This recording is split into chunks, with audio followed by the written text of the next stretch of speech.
Hi, welcome to Taronga Zoo. My name's Hayden, this is Brendan, and Brendan's a keeper at the QBE Free Flight Bird Show, and we're with these two incredible Andean Condors. Brendan, can you tell us a little bit about them, please? Yeah, of course. So we've got the two girls here at the moment, Leslie and Kinera, they're sisters, and Andean Condors you're going to find in South America along the Andes mountain range. So you're going to find them in Argentina, Chile, Peru, and they're going to be inhabiting a variety of environments within that, so warm and cooler environments.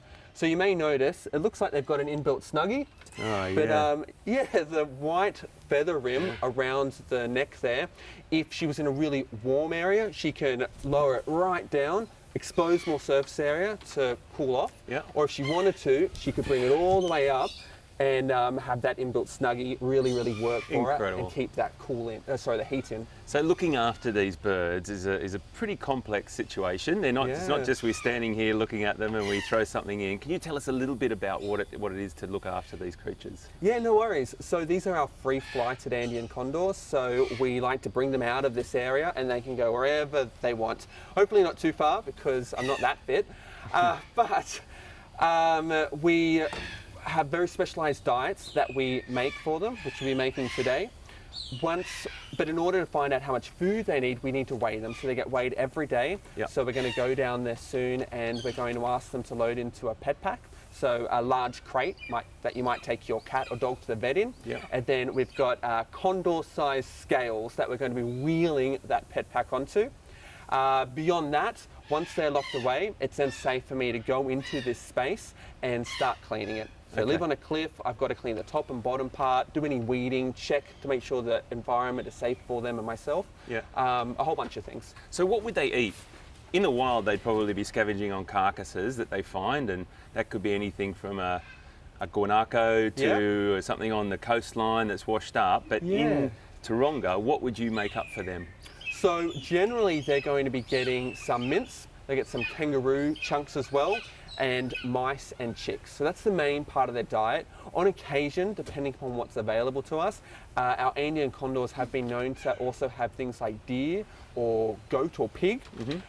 They are very capable of having a large meal, but if we were to do something maybe a bit different or more exciting for them in that respect, because they're probably going to gorge, they're not likely going to be fed the next day or fly the next day, just because they're so weighed down by all of that extra mass.